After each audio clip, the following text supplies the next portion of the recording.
Envoie ton esprit saint, ton feu d'amour divin, déploie ton cœur et viens nous sauver.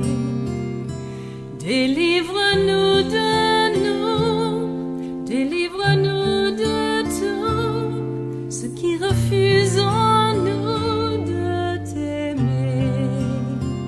Du sang de ton agneau, déverse en nous le flot des abondantes eaux de ton pardon.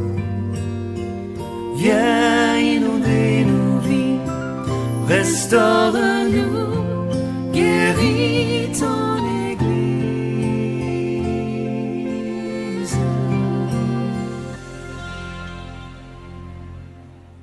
Lorsque Nebuchadnezzar va, n'est-ce pas, prendre le contrôle d'Israël, il va délivrer Jérémie. Il va donner l'ordre de ne pas tuer Jérémie. Ils vont demander à Jérémie est-ce qu'ils veulent le conduire à la frontière pour qu'il puisse aller au Ghana, au Libéria ou ailleurs.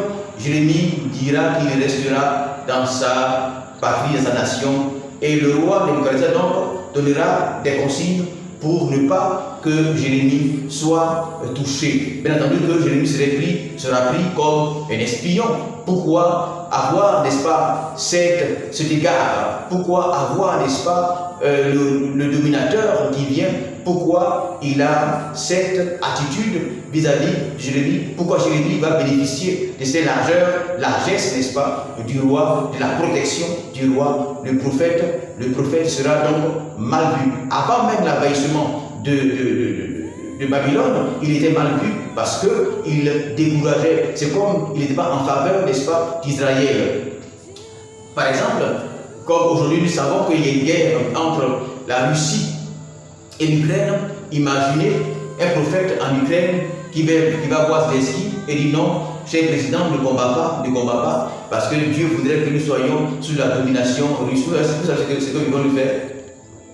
Aujourd'hui, il n'y a pas d'opposition en Ukraine, parce que tous ceux qui sont contre le fait que Zelensky veut, n'est-ce pas, combattre la Russie sont mis en prison, n'est-ce pas? Ils sont tués automatiquement. Vous voyez?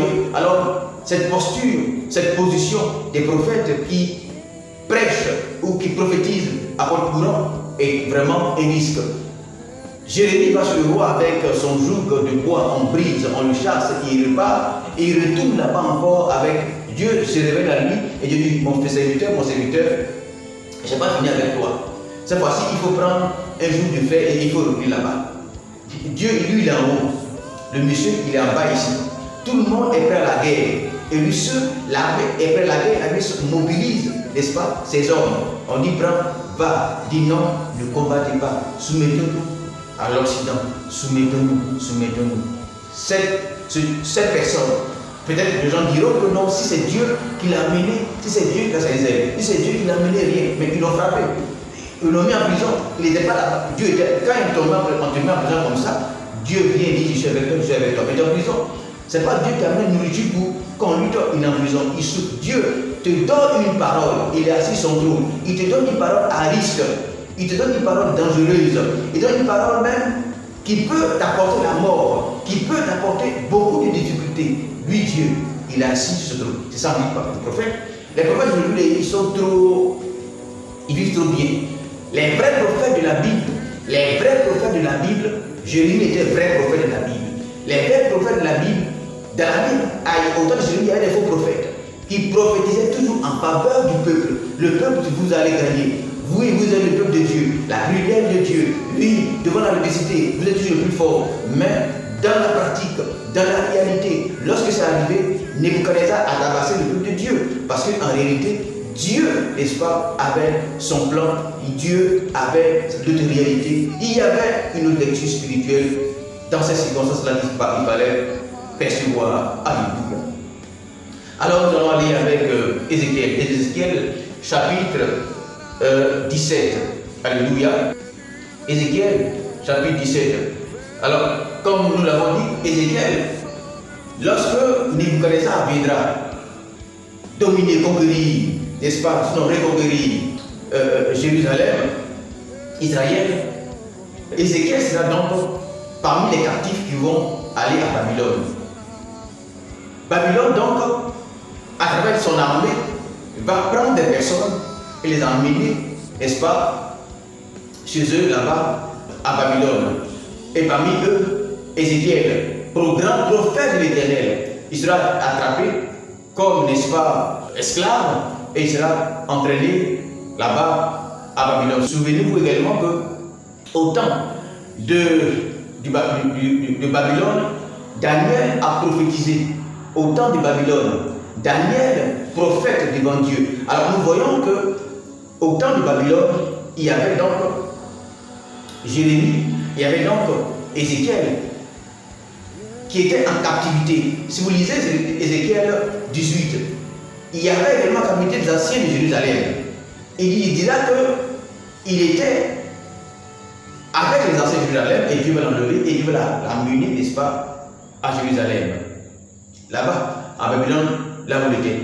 Et nous savons également que Daniel sera également avec le roi Nebuchadnezzar jusqu'à Belshazzar, là où la main de l'Éternel va écrire sur le mur. Et au temps de Belshazzar, nous étions, n'est-ce pas, après Babylone. Car nous savons que dans l'histoire, dans la chronologie, sinon selon les études eschatologiques, après, surtout l'étude, sinon la révélation de Daniel, après Babylone, donc Nebuchadnezzar, il y avait l'empire perse, les Perses et les Mèdes, n'est-ce pas? Sinon, en gros, nous appelons cet empire l'empire perse qui va dominer, n'est-ce pas, au temps de Belshazzar. Et c'est à cette époque-là que nous verrons cette main dans l'histoire. Cette main va écrire sur le mur, baiser, etc. Parce que le roi aura vu dans les trésors qui étaient dans la maison de l'Éternel à Jérusalem. Lorsque Babylone là est allé à Jérusalem pour conquérir, il va prendre les trésors dans la maison de l'Éternel et il va les amener, n'est-ce pas, là-bas à Babylone. Et après lui, l'empire perse va prendre la domination, le contrôle, etc. Et Daniel et ses frères connaîtront, n'est-ce pas, la captivité sous l'empire perse. Nous allons lire maintenant Ézéchiel qui parle de la même situation, de cette même réalité. Ézéchiel 17, verset 1er. La parole de l'Éternel me fut adressée en ces mots: Fils de l'homme, propose une énigme, dis une parabole à la maison d'Israël. Tu diras, et c'est pas le Seigneur l'Éternel, un grand aigle aux longs ailes, aux ailes déployées, couvert de plumes de toutes couleurs, vint sur un Liban, un arbre, alluma la cime d'un cèdre.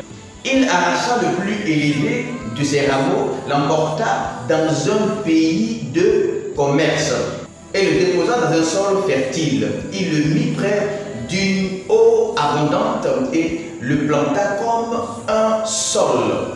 Se rejetant tout ça et devint un cèpe de vigne étendu, mais de peu d'élévation. Ses rameaux étaient tournés vers l'aigle et ses racines étaient sous lui. Il devint un cèpe de vigne, donna des œufs et produisit des branches.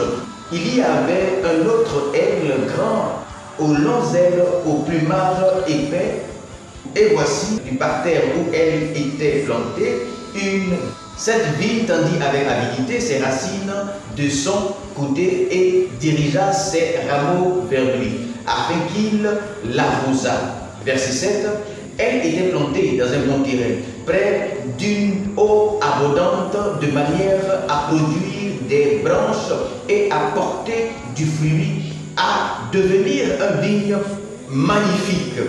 Ainsi parle le Seigneur l'Éternel, prospérera-t-elle?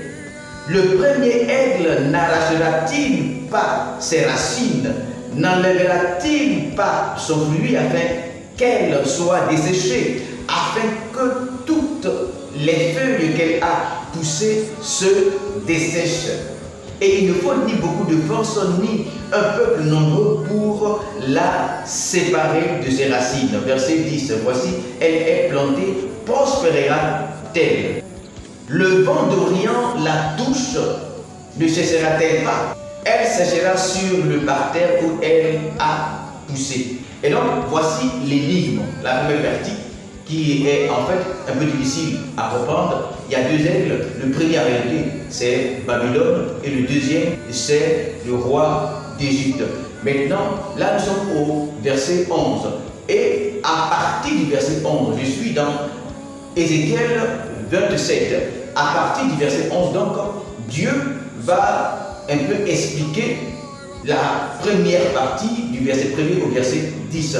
Alors, nous allons continuer la lecture pour comprendre l'énigme. Dieu va commencer à dévoiler l'énigme et nous allons comprendre de quoi il est question. Alléluia. Alors il dira, la parole de l'Éternel me fut adressée en ces mots, je suis au verset 11. Dis à la maison rebelle. Je dis que nous parlons de la même histoire où Nebuchadnezzar s'apprête, n'est-ce pas, à attaquer Israël et où Israël également s'apprête à la guerre.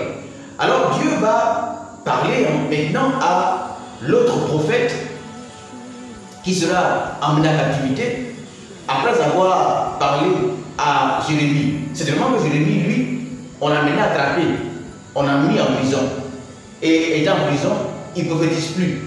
Dieu maintenant va susciter Ézéchiel. Afin de parler à Ézéchiel, il va lui dire, il va dire au roi. Bon, je ne sais pas si lui aussi, il allait chez le roi comme Jérémie, ou bien il parlait aux gens qui écrivaient, puis on emmenait ça chez le roi. Mais le peuple de Dieu est confronté à une réalité.